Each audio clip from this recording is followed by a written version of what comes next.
नमस्कार सभी साथियों को, मेरे स्पेशल एजुकेशन 01 यूट्यूब चैनल एवं टेलीग्राम चैनल के सभी साथियों को। और सबसे पहले मैं मेरे विशेष शिक्षा समूह के मेरे सभी परिवारजनों को नमस्कार। तो आज हम बात कर रहे हैं world brain day. World brain day जो 4 जनवरी को मनाया जाता है। ये 4 जनवरी को लुईस ब्रेल के जन्मदिवस के उपलक्ष्य में मनाया जाता है। लुईस ब्रेल का 4 जनवरी को जन्म हुआ था।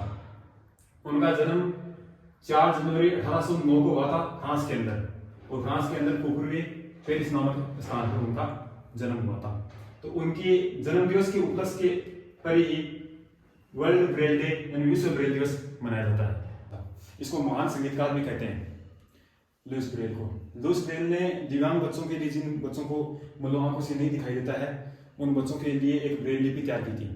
ब्रेल लिपि बोलते हैं इसको, जिसमें उभरे हुए अक्षर होते हैं जो एक कोड के द्वारा दर्शाए जाते हैं। इसे 6 कोड के द्वारा बनी होती है। इन 6 कोड के द्वारा एक जो कोड उभरा हुआ होता है, उसको जो जिन स्टूडेंट या जिन विद्यार्थी को दिखाई नहीं देता है, या जो भी मनुष्य कुछ भी कोई भी हो जिसको दिखाई नहीं देता, वो इसे स्पर्श करके इसके बारे में पता लगाता है कि मतलब ये कोड होता है। जैसे ए का कोड, बी का कोड, सी का कोड, डी का कोड, वर्णमाला का, और 1 2 3 4 और ऐसे संख्याओं का कोड होता है।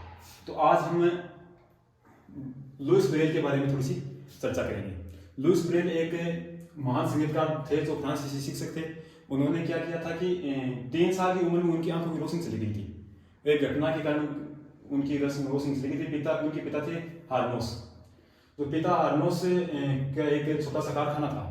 तो इस कारखाने के अंदर वो उस दुकान के अंदर लुईस ब्रेल कोई किसी कीट की वजह से या कोई किसी औजार से खेल रहे थे, तो वो औजार आंखों के अंदर लग गया और उनकी दाहिनी आंख उस टाइम में क्षतिग्रस्त हो गई थी, और उसकी वजह से उनकी दोनों आंखों की रोशनी चली गई थी। दोनों आंखों की रोशनी जाने के बाद में उन्होंने क्या किया कि वो एक छात्रवृत्ति के द्वारा उन्होंने 1819 ईस्वी के अंदर छात्रवृत्ति के द्वारा, और National Institute of Blind Children's University थी, उसके अंदर इंस्टीट्यूट था, उसके अंदर उन्होंने एडमिशन ले लिया। और एडमिशन लेने के बाद में उन्होंने 15 वर्ष की उम्र में उन्होंने लिपि बना दी थी 1824 के अंदर। 1824 के अंदर, और जो 1824 के अंदर ही 15 वर्ष की उम्र थी उस समय उनके, जिन्होंने ये ब्रेल लिपि बनाई थी। और 1824 के अंदर दुनिया में ये पूरे सभी देशों के अंदर ब्रेल लिपि का उपयोग किया जाने लगा था, जो उस समय उनकी 15 वर्ष की उम्र थी। और लुईस ब्रेल की एक बात थी, उन्होंने कहा था कि ब्रेल ज्ञान है और ज्ञान शक्ति है। तो लुईस ब्रेल के बारे में थोड़ा सा और आपको बताना चाहिए, फ्रांसीसी सीख सकते हैं।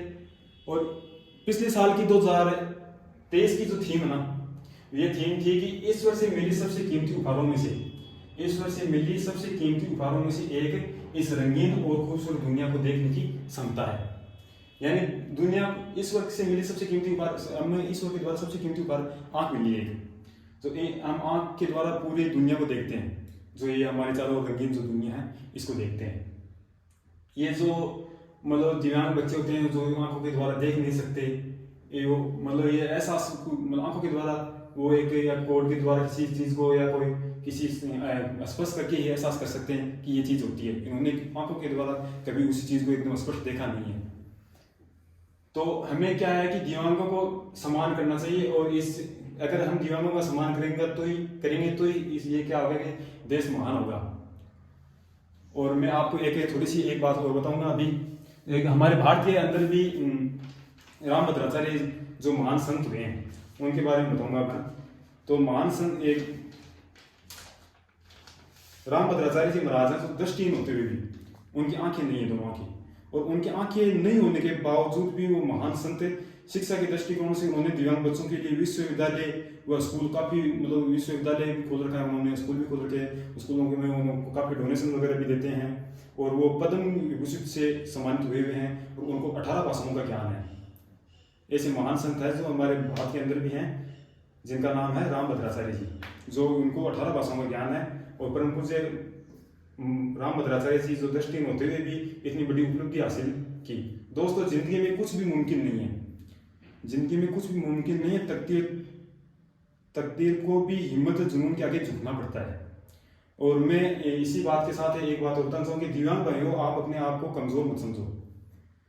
कमजोर महसूस जो आप कर सकते हो वो दुनिया का कोई भी व्यक्ति नहीं कर सकता। दिव्यांग व्यक्ति है जो कर सकता है वो किसी नॉर्मल व्यक्ति भी नहीं कर सकता। इनकी जो सोचने समझने की जो क्षमता होती है ना वो नॉर्मल व्यक्ति से ज़्यादा होती है।